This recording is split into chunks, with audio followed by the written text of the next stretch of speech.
Hello, everyone, and welcome to 11 Foot Pole, a live stream, a tale of high adventure. My name is Glenn. I am the referee for this section, and we're gonna be forging new ground because the player who was carrying the whole team on his back last session is dead to us. May his manhood shrivel. May his cars all develop transmission trouble. But still in the game, joining me around the table, playing Veritan. Hi, I'm Matt, playing Veritan the Elf. And Neroth. Hi, I'm Jason. I'm playing Neroth the Cleric. And finally... I am Darren. I'm playing Karis the Hunter. All right.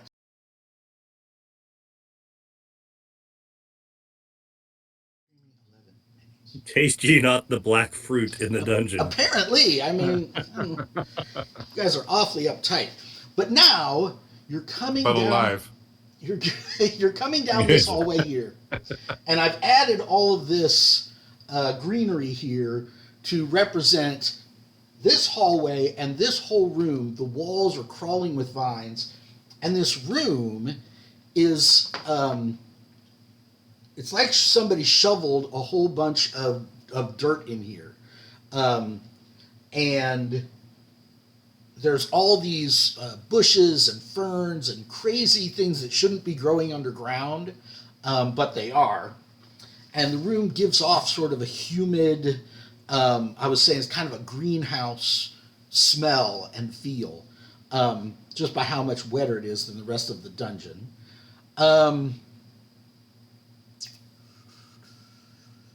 What do you guys do? Oh, Lord of Lords. Oh, now our fans can't see anything.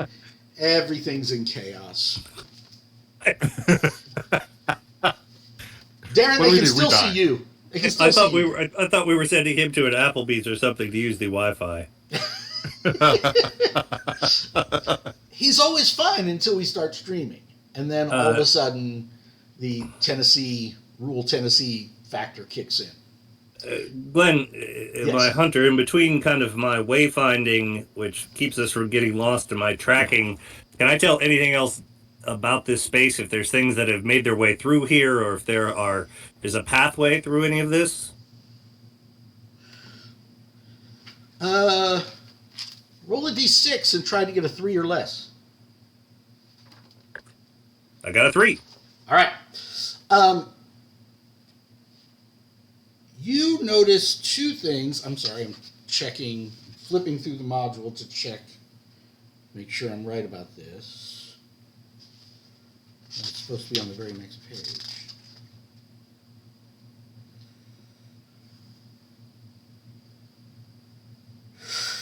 It definitely does not look like anybody regularly passes through here. Oh, great. So now that's going to... Well, we'll see when he actually logs in. We'll see which screen he's in before I. And clearly no human pathway. No human pathway through this. No, it doesn't look like anybody goes through this. The grass is not. Like and that would include down. like any large animal tracks or anything that if there were. And as you kind of peek in there, I mean, you can see the room is only about this big. It's not, a whole underground forest. It's a medium-ish sized room. But looking with your hunter's knowledge, it also looks to you like this is this stuff isn't just growing wild. It looks to you like somebody is tending these plants. In fact, you spot a couple places where there are like watering cans. Like there's water like streaming down the rocks or whatever, like dripping, and like watering cans have been put under it to catch the moisture so that someone can tend the garden. But no pathways. So does it look kind of like it's been over? If this was sort of a greenhouse or a garden that is kind of overgrown, maybe that nobody has been here real recently. You don't think so? because it's not like the watering can is completely overgrown, and you can see where, like, somebody's been turning the earth and doing stuff to take care of the plants. So it's surprising because you don't see any footprints, but you do see signs that somebody's maintaining the garden. Well, that's not disturbing at all. Right? That doesn't give you the creeps. Welcome back, Naroth. It's good to see you, brother. I don't know what happened there. If you look up, can I get a good look at the ceiling for what's happening there? Is there Just stone blocks. It is. It has got a lot of moisture on it, and there's some like lichen and mold or whatever, moss kind of over? Yeah. like growing up there. So but this it's is just a some stone sort block of ceiling. greenhouse or hothouse where somebody's growing specific things. It feels like. It does feel that way. But if this is something that's growing, it doesn't have feet. That's not troubling at all.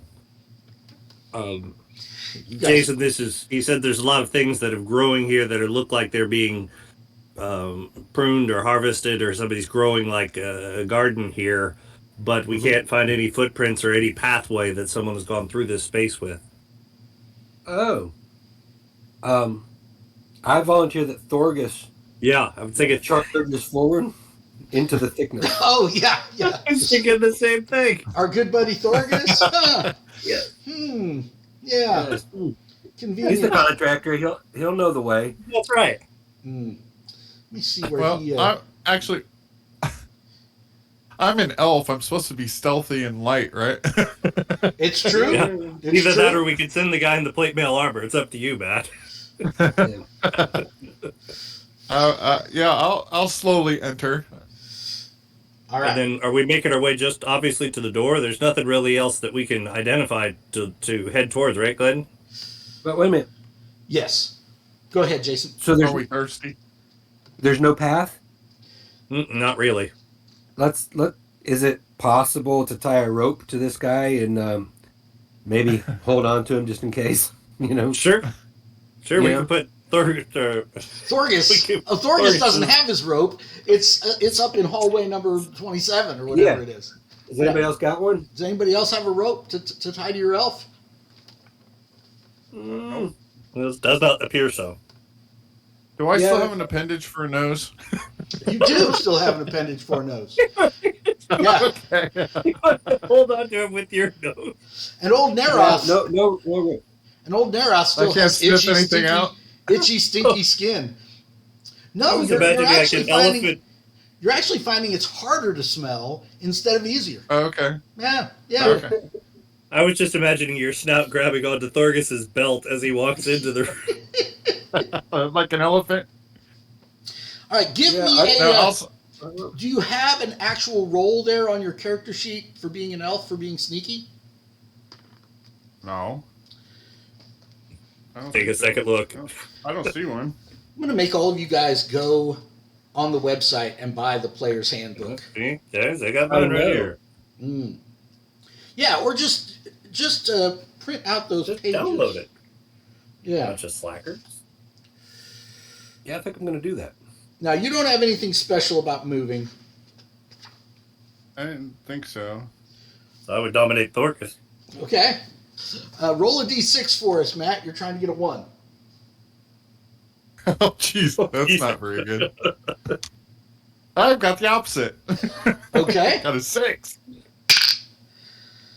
All right, so you guys see him start stepping in there. Immediately, your boots are kind of getting wet because there's all these ferns and all these kind of creepers on the ground. And it definitely looks like nobody has been walking around in here, right? So you're just kind of stepping over. There's some kind of crazy bugs moving around and stuff. And you kind of look around, and it's quiet, except for the dripping of water and stuff.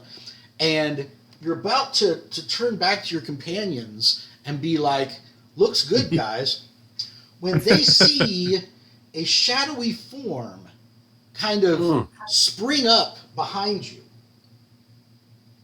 And its shadowy tendrils reach out for you. I got Hey, a guys, 6. it's okay. Come on. Right, exactly. I got a 6 on the die. So that is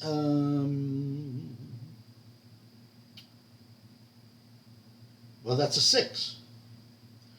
I assume that doesn't hit your armor class. No.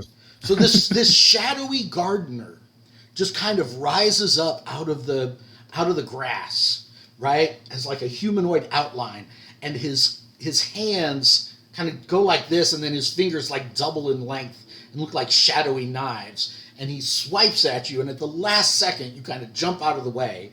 And we're rolling for initiative. Matt, you get to roll since you're the closest to the enemy. The number to beat is a 2. 2 is the number to beat. And initiative, it's a 20-sider? Nope, a D6. What is it? D6. D6, sorry. You're trying to beat a 2. Well, I was going to say, 4. All right. So, is anybody moving this round? Thorgus is going to move forward.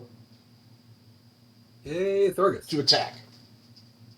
Jason, you want to try and turn this guy? That's possible. Yeah. Can I turn him from a distance? You sure can. Yeah. That's the beauty of it. Yeah, you absolutely. Not laying on hands. Yeah, that's the. Okay. It'd be a sucky power if you had to touch the undead thing to turn it. Yeah, this is right.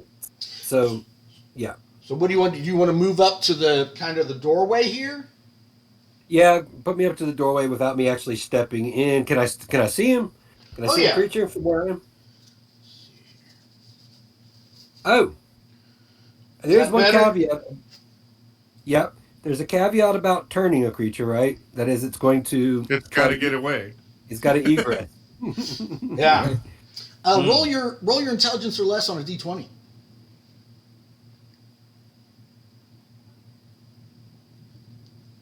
Not gonna happen. Let's see. Intelligence. No, I didn't. I rolled above my intelligence. Yeah. Okay. We need to bring someone intelligent with us on the next adventure. Do I get a chance? Do I get an attack yet, or is that? So it's we move. haven't attacked yet. It's move, ranged attacks, melee, spells. Okay. Okay. So I'm asking if anybody else is moving. I'm gonna try to shoot it from here with my bow. If I can. So Sir Dieter is going to move up also to attack.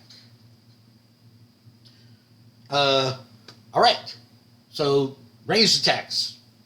Mr. Karras. 16. 16 hits.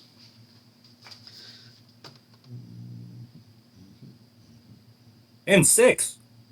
Oh wow! But instead, your arrow seems to harmlessly pass through its shadowy form, barely disturbing its smoky outline. Max damage and it doesn't hit. That's just lovely. Well, it hit. It's almost as if it's somehow immune.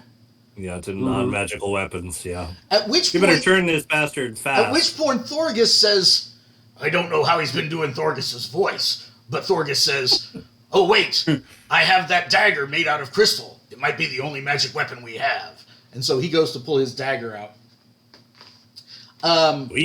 Melee attacks. Does that count where Jason could try to turn him? Is that a... No, that would be with spellcasting. Okay. So I did try to turn him. Is that what not yet? That's at the end of the. That's at the end of the turn sequence. Yeah. Can Thorgus attack him? He can. Roll a d20 for him. 17. Oh yeah. Just for your reference,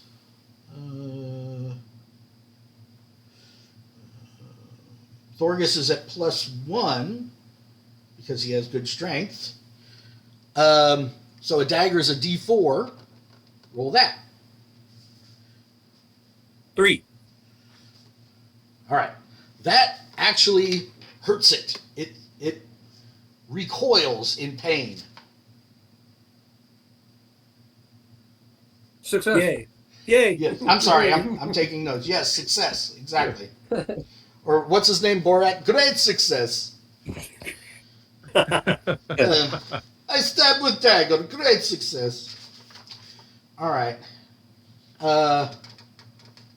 Matt, what are you going to do? Well, he's a creature of shadow, so maybe if I hit him with a light spell, Ooh. do I have that ability right now? Because No, last time I used it was against the troll. Yeah, you need to sleep and study your spell book. You can't cast it again. It's been 2 weeks. I've slept every night for 2 weeks. Darren nearly spit on his camera right there. That's good stuff.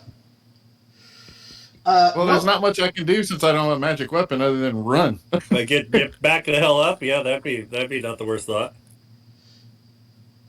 It's a little late for that. You would have had to do that during the movement phase. Mm. True. Okay. Jason, this could come down to you. Sir Dieter, not to be deterred, takes a swing at it. Let's see. That way better for you guys? Yeah, but it manages to dodge his flailing sword. Jason, do you... I could do a Gimli and just try to blow it apart like he did in the...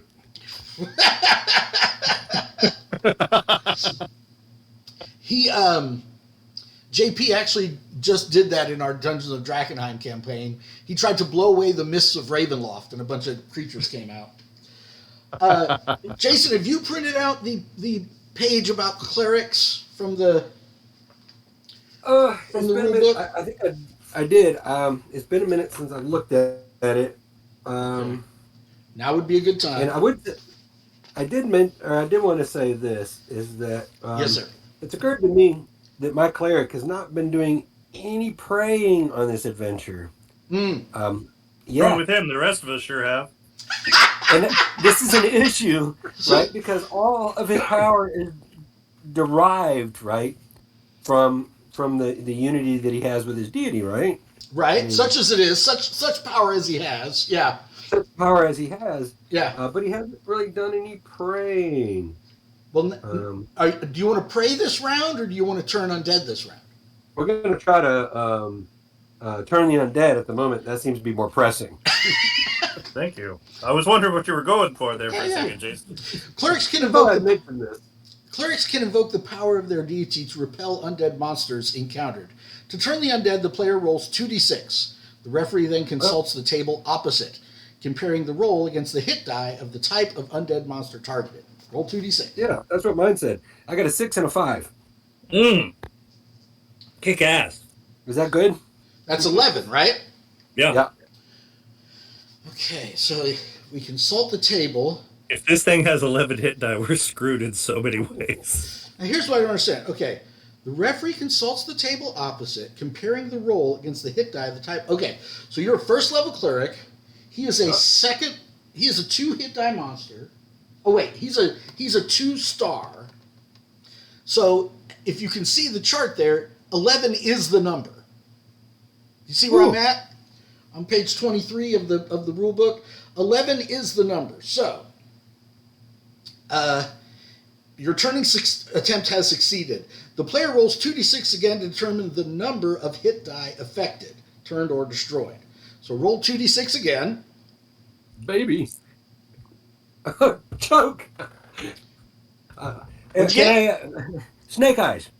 That's okay. That's okay, because he only has 2 hit dice. Oh. So you affect 2 hit dice worth of creatures, and he immediately discorporates.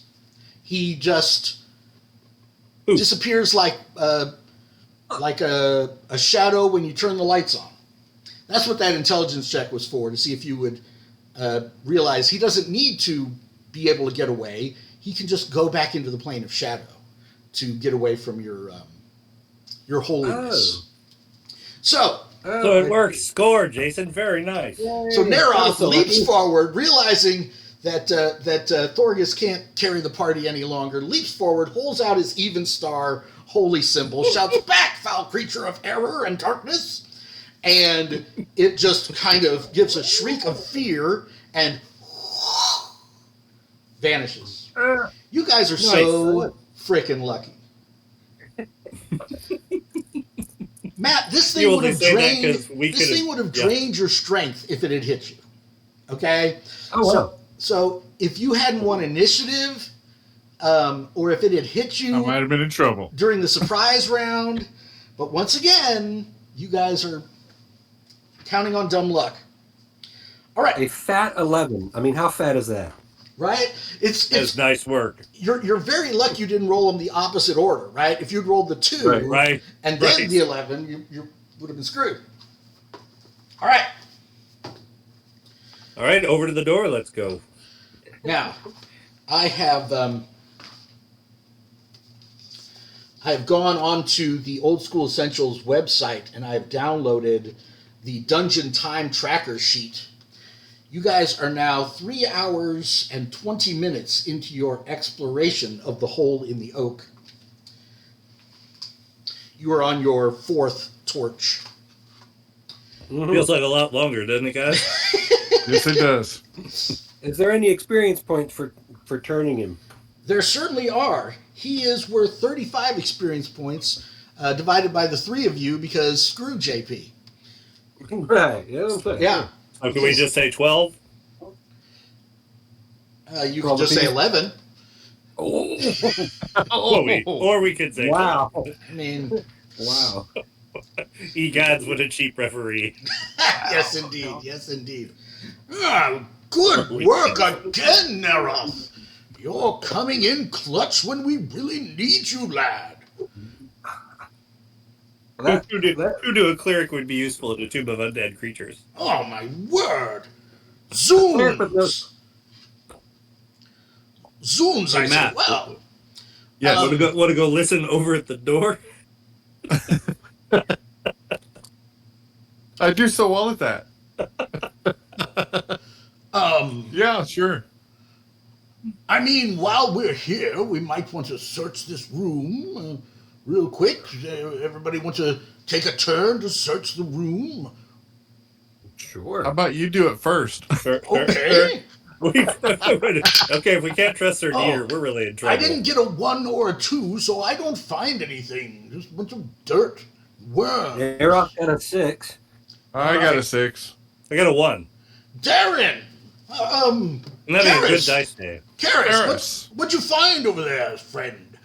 You find an engraved... Wait, it's a giant stack of experience points. No, but it is an engraved silver box worth 50 gold pieces. Ooh, That contains... you open it up, and it has... that's just the case, right? The box is worth 50 gold. Inside, you open it up. There's like a white powder, and when you open up the box, the lid is like a little mirror, and there's a razor blade and a little silver straw in there. Matt, I think All this right. is yours.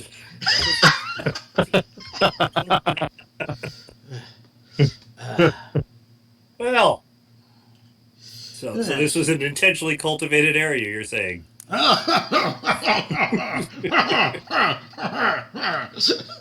Need to take a closer Do these look look at like some of coca these. plants? Need to take a closer look at some of these ferns. I think that's no fern. Okay, that's all you We find. need to have a campfire, right, Matt? Yeah. All right. So now you guys are going to go through the door. Yeah. Sure. I'll go first. I do so well when I go first. I like the guy who ducks death. Be like, I'll do it again. Click.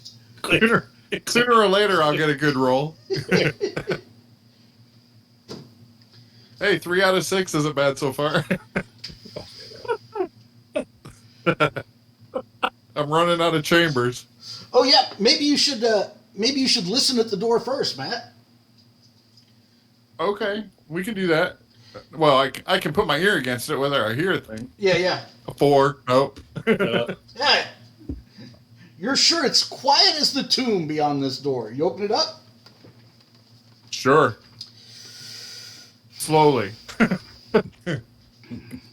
that's how traps work. As soon as you open the door, your senses are assaulted by a sound that You're now surprised you couldn't hear through the door because there's the sound of a rushing river. The river. Yeah. Of course. If you're following along with the map, it really should be the river. It should be. And do we see the bridge? Yes. So right here, it becomes oh. Uh-oh. If we bought him like an Applebee's gift card, do you think he would go there for the session? I mean, the public library, anything, you know. But you can't talk there. Well, I'm sure there have been stranger people chitting and chatting, you know, at the library, talking into their computer than this. Oh, I'm sure. Do we see the grappling hook on the You side do. of the, You do see the grappling hook. You see a bridge. It's covered in mist. There's some water dripping down in here as well. And on the other side, it goes into a room, and in between it kind of arches over this flat, fast-flowing underground river.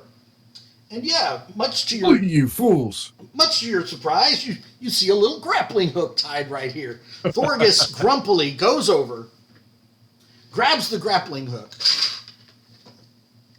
reels it in, grumbling to himself the whole time. Who goes across the bridge first? I'm sorry, I'm looking at the wrong camera. Who goes across the bridge? Sturdiness of this bridge. It's stone. It's stone. Okay, so we don't have to worry about weight and guys with plate mail armor. We should be able to good to go. Yes, it definitely seems like it. I'll lead the way. Well, let's act like there's stuff on the other side, Matt, that might be waiting to ambush us. Maybe put the armored guys in front and be able to shoot. Yeah. If you want to go first, you can go first. All right. I'll go first. All right, how about this? That looks good. Mr. Connectivity problems at the back.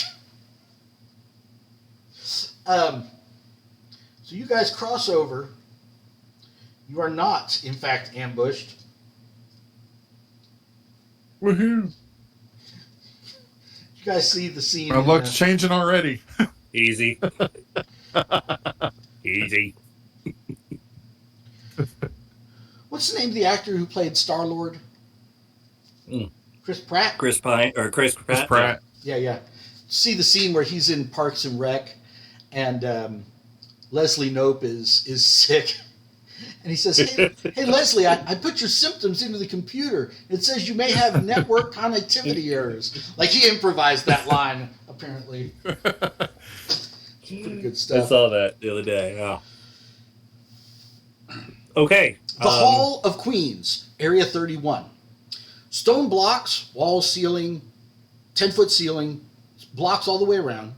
So this room is lined all the way around. I don't have enough minis to represent the 11 statues in this room. They're carved in the same style as the statues in the statues of kings, and these are all statues of queens. Okay? So these are the wives and brides of all the kings from the other hall. And Matt, as I remember, there was no particular traps or things around those statues themselves. No, there wasn't. No. No matter how much we looked.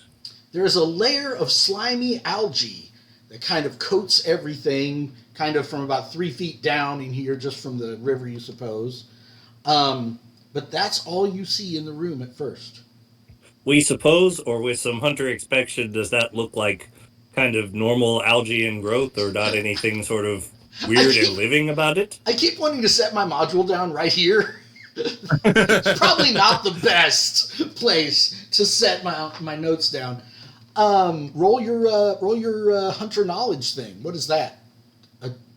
2 and 6?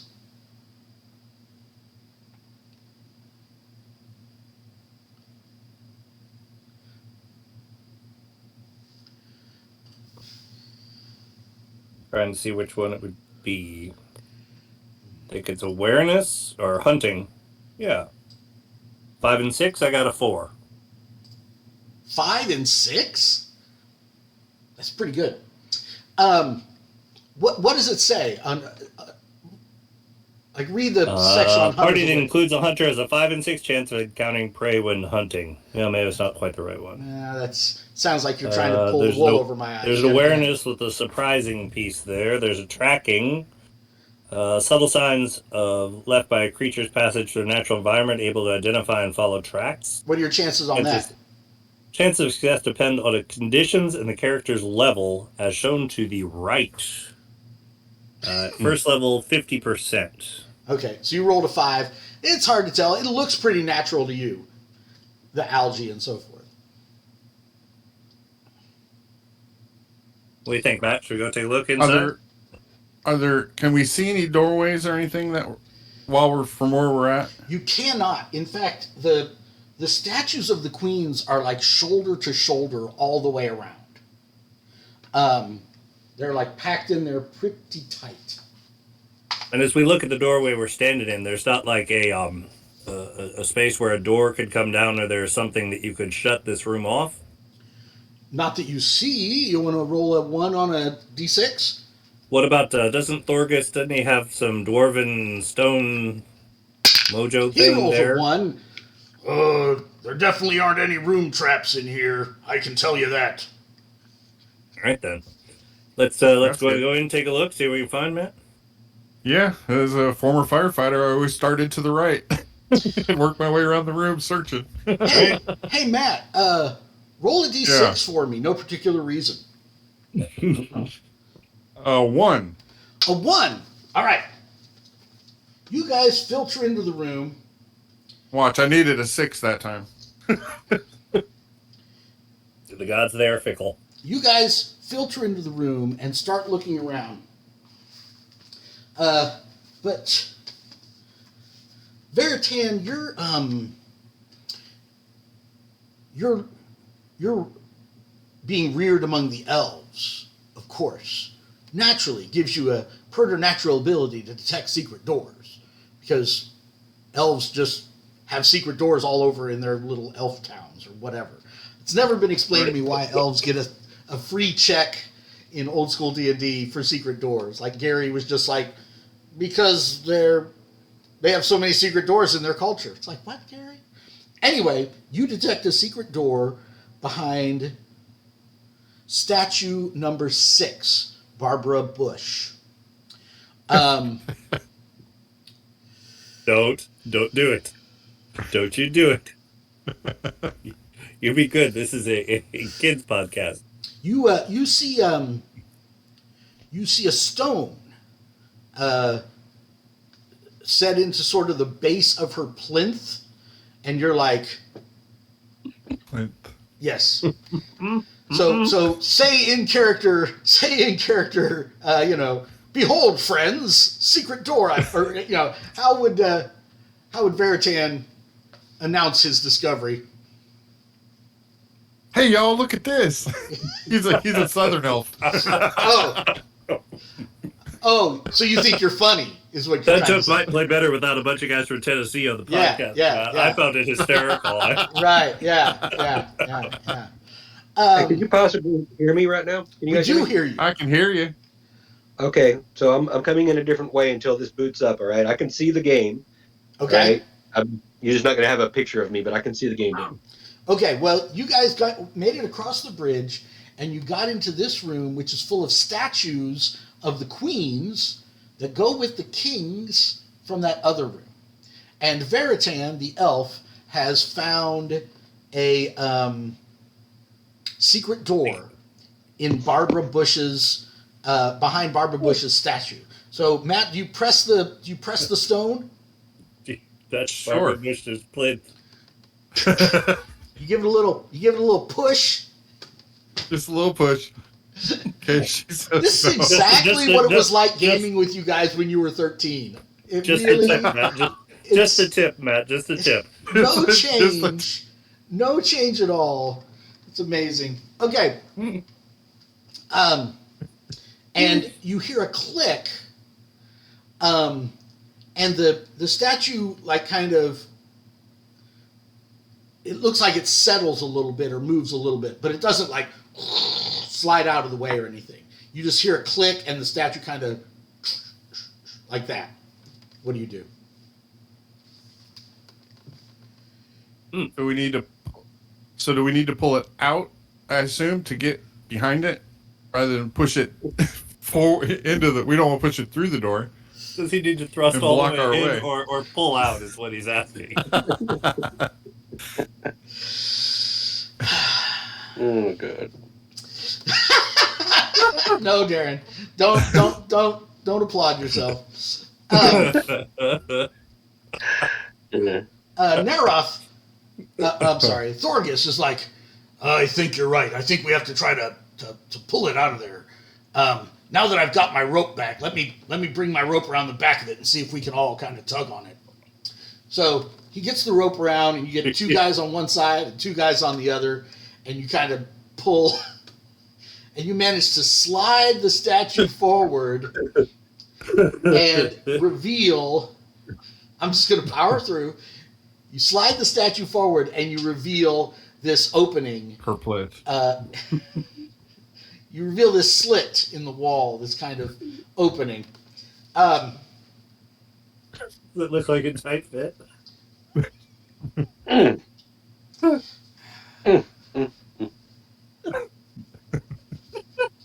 Why me, Lord? Why me? It's by the river. It might be damp. Okay, just stop. I'm not gonna. I should have done this before the game started. Damn it! I did it again. I set the module down under that camera. Oh, teared up there for a second, Matt. Oh. All right, I'm better now.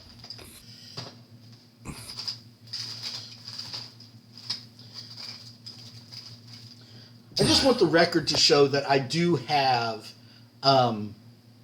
a completely painted sarcophagus in my D&D stuff downstairs, but I'm not going to stop the game to go get it.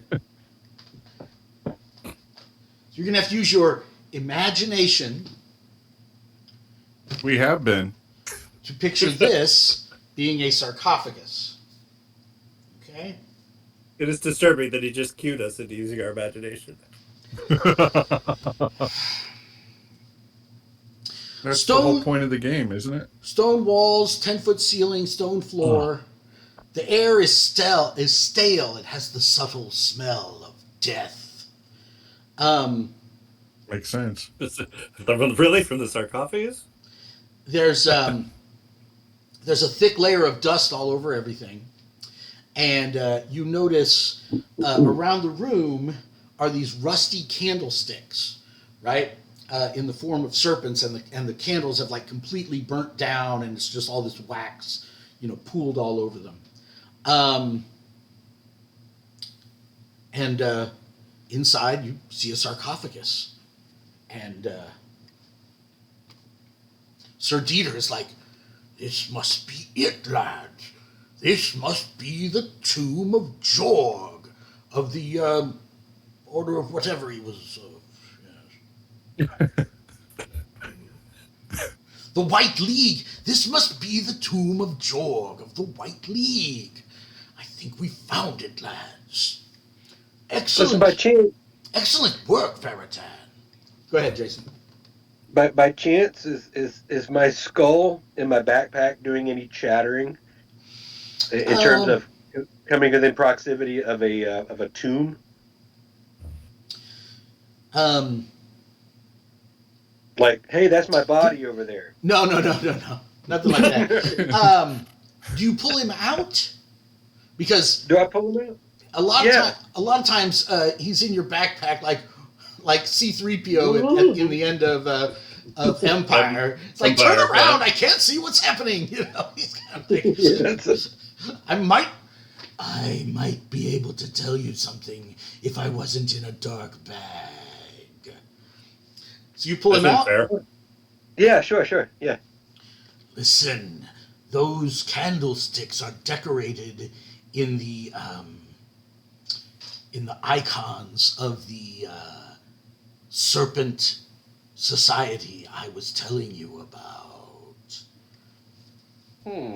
But no, You still need to go down to reach the Lost Serpent City, where my body is interred.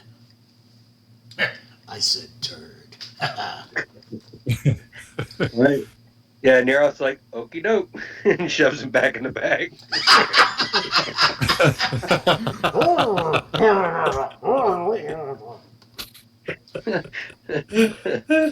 So, can we see any doorways or anything from where we're at? There are no doors in this room. So I bet there's stairs underneath the sarcophagus. Or the esophagus. The Well, esophagus, lads, yeah. I think this is the room where Jorgus is buried. This could be the end of our quest. You know, we don't have So to... you think the sword? Do you think the sword might be in the sarcophagus? Well, let's hope so. I mean, this is a tomb. We were told by that other spirit of the White League to go north of the river, and here we are. Let's get in there and check it out. This could be the end of our quest, lads. Okay, if it's an undead thing like we've been running into, we've got only the crystal dagger and the undead turning power if it's immune to non-magical weapons, right? Yes, well, here's the thing. You probably didn't notice, but I sent you You probably didn't notice, but I sent you a document about this campaign where silver weapons, like in The Witcher, are good against a lot of the undead you're going to find in the Dolmenwood. So... Did you send that at a point where that was useful, like when we were in town, or when we were already... I sent that like way back when we were planning this whole thing. Noted. And yes, in town there's a blacksmith that can make silvered weapons for you. Also, like pure iron weapons can be good against fairies. Like normally you would make a weapon out of steel, obviously, but he can also make pure iron weapons, which can be good, do extra damage against fairies and elves. I look at by Matt's your picture. knowledge, do we have any iron or silver weapons with us? Listen, my sword is a silvered sword, so I could do some damage against the undead. I just missed against the shadow. So if we put Sir Dieter and JP up front with their magical weapons, Jason had you ready to turn it, and then Matt and I could, if it's affected by non-magical weapons, we could take a shot at it. That's probably our Or best. I could light spell it too. Yeah, you had no I don't know if sleep. that man. works. Oh, that's right. Damn it, still haven't slept. Can we take a quick nap? Before we open the sarcophagus? Well, we don't have enough torches to last us for a whole... Unless you want to sleep in pitch darkness. Listen, That'd be a first for a while. Could really ask the gnomes for some torches. Oh, yeah. You want to go back and hang out with the gnomes some more? That'd be awesome.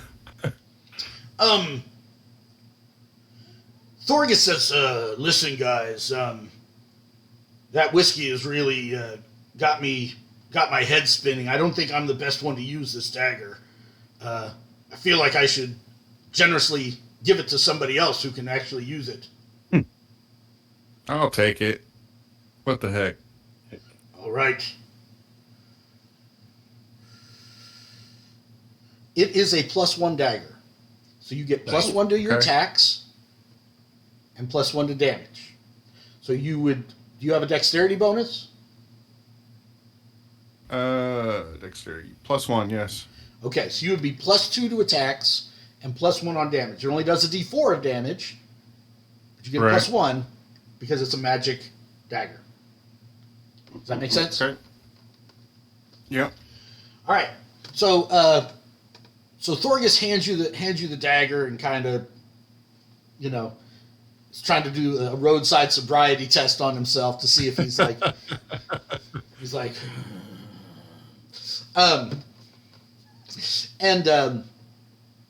Sir Dieter is like walking in there, and the dust is kind of getting kicked up around his feet.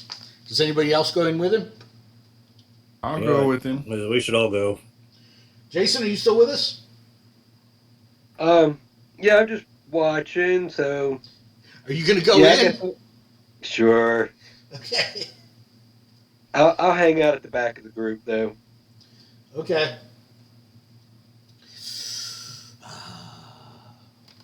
I'm like, that seems weird because it's the completely wrong page.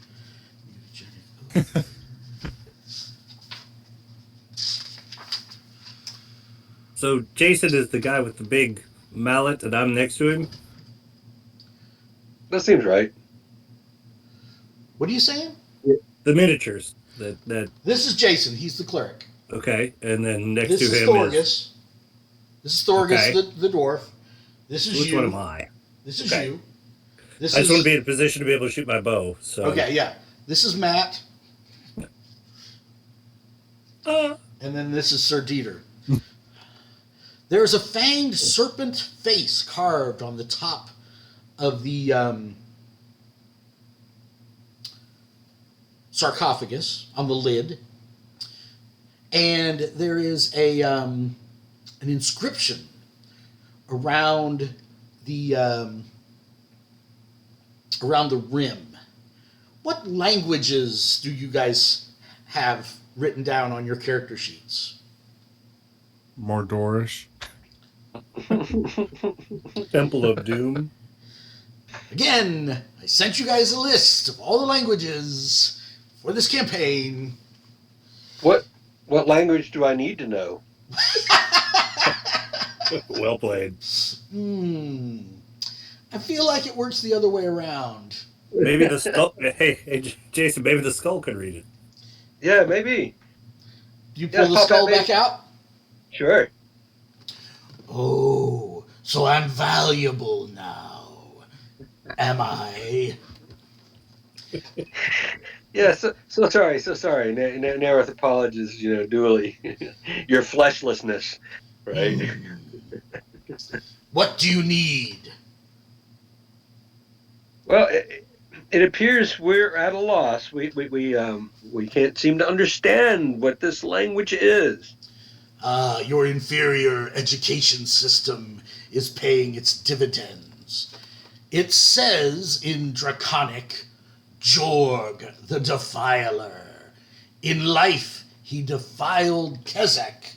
In death he serves. It's not disturbing at all. Yeah, this is Sir Dieter's face. I don't Thor? like the sound of that. Yeah, Thorg the Defiler. Jorg, Jorg. I knew his name was Jorg, but I've never heard him called Jorg the Defiler before. Hardly sounds like a proper name for a paladin. I'm just reading what it says. Don't blame me. Hello, adventure fans. At this point in the episode, I tried to improve the sound of my microphone. I changed a little setting in the recording software, and instead I muted myself so that everybody else could hear me talking, but suddenly I wasn't being recorded. So I'm going to go back through the rest of the episode, and I'm going to try to add in audio of what I think I might have been saying, but you're going to notice that the movement of my lips no longer matches my voice for the rest of the episode. So let's carry on. Okay. All right. Well, Does it look like this thing is just kind of have a lid set on it, or does it look like in some of the movies where it's been locked or that's sealed? Are you going to go up and push on it to find out? You roll your strength or less. Pushing. Yeah, you could push it real good. Well, is there room to slide it off rather than trying to lift completely? Can we just slide it off the back? That depends on whether or not it has kind of a lip in there. Give me your strength or less on a D20. Can I help him? No. You go up and you start pushing on it, but you can't really tell if it's just too heavy for you or if there's some kind of lip on there. It feels like there might be. But I'm an elf. I'm light. So we're going to have to pick it up, right? Thorgus decides that he's going to go over there and see if he can use his dwarvish know-how. Does it get better if I help Thorgus? Might be a good idea. He Good time to get it too. Is that what you got? All right then. Okay. You guys get. Hey, listen, can I interject that before we move that lid, can we just move it Absolutely. like partly move it instead of like throw the whole damn thing off the side, you know? All right, so you guys get over there, you get in position, and you're getting ready to lift it up, and suddenly you hear a voice.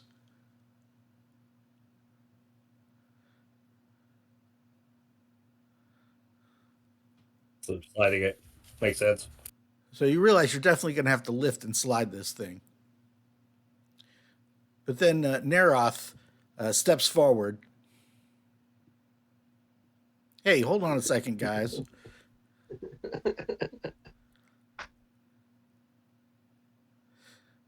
So it's kind of all or nothing with this thing. You're going to either have to slide it off or, completely move it off, or you're going to have to. Okay. So Neroth is going to ready himself with a flask of oil, and he's going to light a torch if he doesn't have one lit already. All right. We could just hold. You could hold Dieter's torch. Yeah. So the plan here being is that he's going to throw that flask in there, break it inside, and toss the torch in should anything happen. All right. Well, Sir Dieter's like, we came here to get this sword. I don't want to see it. The sword won't burn. Well, it might be damaged. I mean, there's no reason to, overreact if there's nothing going on. Okay, so I'm gonna have my dagger at the ready.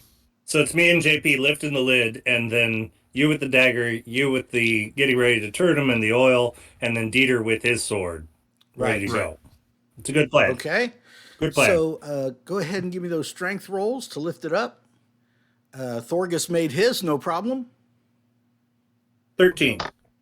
That works. All right. So no problem. You guys lift up this lid and move it over to the side, and you see what's inside. Inside the body is the body of this undead warrior. He's got this skull is kind of caved in on one side, and his sword is there. A blue sword is there on his chest, and he's got this necklace, a gold necklace with all these jewels.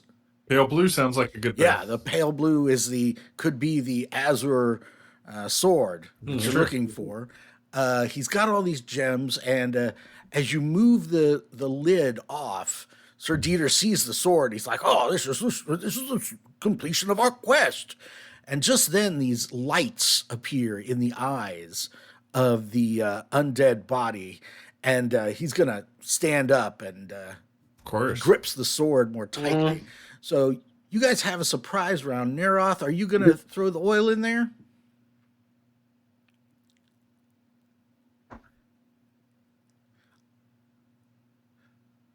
Neroth has disappeared. So we're going to say that he throws the oil in there. And then... Well, I guess Neroth is going to pitch the oil first. Am I at a safe distance? Yeah, I mean, this isn't going to be sort of a... Right, that feels a little close, yeah. No, it's not going to be like a Michael Bay situation where the flames leap up and, go up to the ceiling. It's one flask of oil. I think you're... Right now. Okay, all right. Relatively so safe. at worst, he'll be covered in oil, yeah. Yeah. All right. Okay, so I'll try... Yeah, I'm going to take a shot Go ahead and at roll him. that attack. Oh, roll a 20. Okay, hold on. 9. A 9 does not hit. Good God. What? Okay. The dagger comes down and kind of glances off of his pauldron. Yeah. Maybe damages one of the bones, but definitely doesn't seem to do too much damage. All right, so now we got to roll for initiative in the first regular round of combat. Come on, Darren.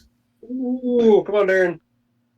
I got a 6. All right, I got a 5. You guys get to go first.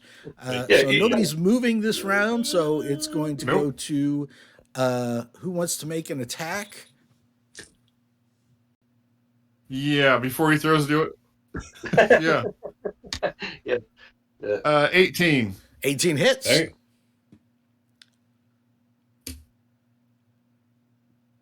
And 4. 4 damage. That's with the +1. Okay, not bad at all. Not bad at all. This time your dagger clashes down into the ribs, breaks a couple ribs off, and splits his sternum. Looks like he's definitely been damaged. What about? Can Dieter take a shot? Yeah, why don't you roll a d20 and see how Sir Dieter does? Okay. Oh, I rolled a 6, so no. That feels even worse when the DM rolls it and misses. Yeah. Next time you need to roll before I have a chance to change my mind. Okay, so I'm going to attempt to throw the torch in. If I got to move forward, throw it in and jump back. No, I mean, you're standing right there. So then I'm going to drop the torch in and turn away or run away, whatever I'm going to do. Fire in the hole. Yeah. Okay, so the oil catches fire. Go ahead and roll a d6 for me there to see how much damage. Yeah. Oh, it's not gasoline. No, it's not a Michael Bay situation with a huge conflagration, but he is on fire, so he's going to take. Do I have to actually roll to achieve that? No, you don't have to roll anything to attack. Just go ahead and roll the damage. But damage, yeah. It's more like diesel fuel than gasoline. Could be true. Yeah, say more chemistry things, Matt. What'd you get there, Neroth, for damage? D6. A D6. Come on. It's more country hick fire safety. My good lord. I stuck a 1. Ooh, a 1. I am taking all of your dice and burning them. Yeah, you guys definitely need some lucky dice. I'm gonna throw a big flask of oil on them. All right, so it's his turn. He stands up in the coffin. He's all on fire and everything else, and he raises his sword above his head. God. How close is And so first I have to see who he's going to attack. Although Matt, you're the one. That's a bad one too, Matt. Yeah, Matt, you did the most damage. Oh, that's a D20. That's a nat 20. Yeah, that's a nat 20 on where? Great. On the screen. I think this could be your swan song. There it is. Yeah. All right. Let me see here. So we should start thinking which one of us is close enough to pick up the dagger. Wow. That went down fast. Okay, so it's 2d8. I got a so that's 12 points of damage that you're taking. Yeah, that's not, yeah. Okay. Oh yeah. All right. The 8 did it by itself. Okay. So his sword slices down and just absolutely cleaves through your skull. He just hits you right in the side of the head, breaks through your skull, and your lights go out and you hit the ground instantly. Let's open the sarcophagus, they said. Yeah. Okay. So now we're rolling for initiative in the next round. Oh, great. You guys definitely want to win. Matt, you can control Sir Dieter. You'll roll for Sir Dieter from here on out. So let's roll initiative. All right. Somebody other than me roll for that. I got a 3. All right. Okay. So you guys win initiative. Could be. Without sounding terribly insensitive, am I close enough to get the dagger? Yeah. You're right there adjacent to him. And attack? Yeah, absolutely. You could scoop the dagger up and I guess and stab with it. You're right here adjacent to him, so go for it. I guess that's what I want to do. Yeah, it's a +1 dagger, and then you get to add your strength bonus. Well, you just cut my friend in half. Yes, it makes a person pause just a moment. I got a 15. 15 hits. I'm sorry. It was a 1 to 4-sider? Yeah, roll a d4 +1 plus your strength bonus. Or I got a 3 +1 is 4 plus my strength bonus is 2. That's 6. 6? Good Lord, man. That is a lot of damage, as we say. 6 is a lot. That's okay. All right. And then I guess Sir Dieter is going to attack. All right, Matt. Cleave him in half. Yeah, so Matt, you're rolling for Sir Dieter. Give me a d20 roll. See what you get. 11. +2. Yeah. That's let's with the see. +2. Oh, okay. Well, that's not going to With- make it. I So swear to his- God, I'm driving to Crawfordsville. You I'm guys still taking there? your knights away from you. Yeah. So his silver sword snickers out, but does not actually damage the undead fiend. Yeah, are you guys there? Mm-hmm. Yeah, Naroth, Okay. go ahead and roll a d4 Oh, me. for the Good. remaining fire damage. So listen, is the thing still alive? Oh, yeah, it's very much it's hanging on, but it's still in the fight. Let's put it that way. Nearly been banished. How many other turns do we have, or how many other attacks do we have as a party? You're it. No pressure. I'm sorry, are you there? Yes, you are it. You are the last hope of the party before I get to make another attack.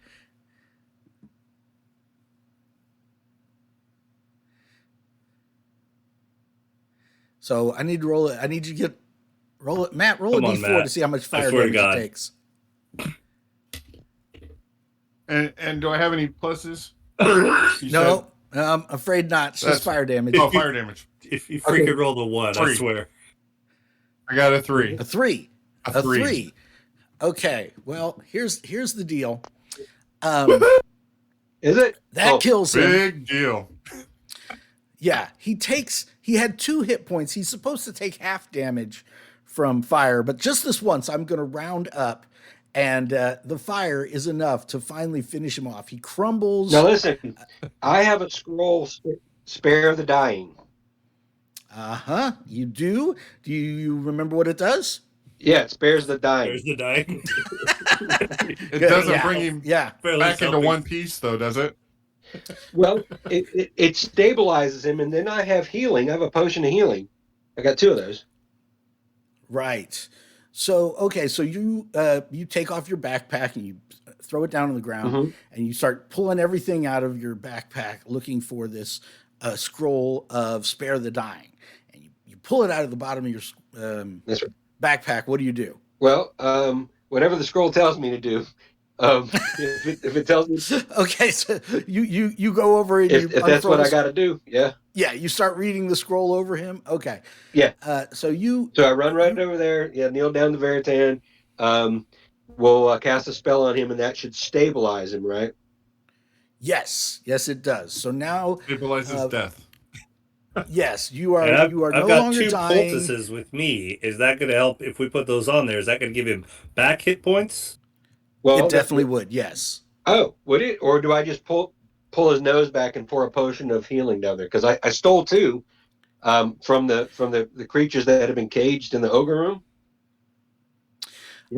You could do that too. Sir Dieter points out, maybe we should save the healing potions for situations where quick healing is of absolute necessity, maybe in combat.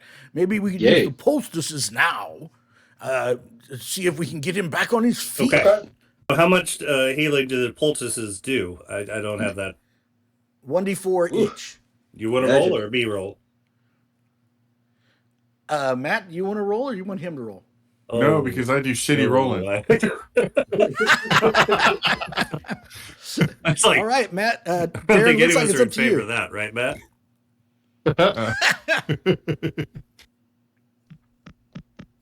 I got 2 3s. All right, 6 hit points. Hey, back to full strength. Yeah, right. Oh, that's convenient. Yeah. All right, so All right. See. Matt, you come back from death's very door. Your eyes flutter open. You take that deep intake of breath, and you guys have reached the conclusion of the quest. Sir Dieter leans down and grabs the Azure Serpent Blade, this blue tinted longsword, and kind of looks it over, and he's amazed. The completion of all these years of questing, this great last hurrah that he was hoping for. And he kind of holds the sword up over his head and he's like, "We have succeeded, lads." And then there's this kind of awkward moment where, nobody does anything. He's just standing there with his sword over his head. And then he puts his sword away. And Matt, he's going to give Veritan his silver sword. now you can use that to fight with, because now he's got the Azure Serpent. Not as much as we'd like the Azure Blade. Well, Sure, absolutely. I hired you lads to bring me in here, and get me this thing. It's not my fault I survived this long. All right, then. All right. So, look who's back. Okay. All right. So you guys have defeated the big bad. Now the silver dungeon. sword. Let me just fill me in again. It's still a 1d6, right? Yes, it's just like an ordinary longsword, except it works against like undead that can't be hurt by normal weapons, and also if you roll a natural 1, it can become damaged. What are the chances that Matt would roll bad? 90%. I'm sure. I'm sure the sword's just going to be just fine. I'm sure there won't be a problem. And join us back next time for 11-Foot Pole.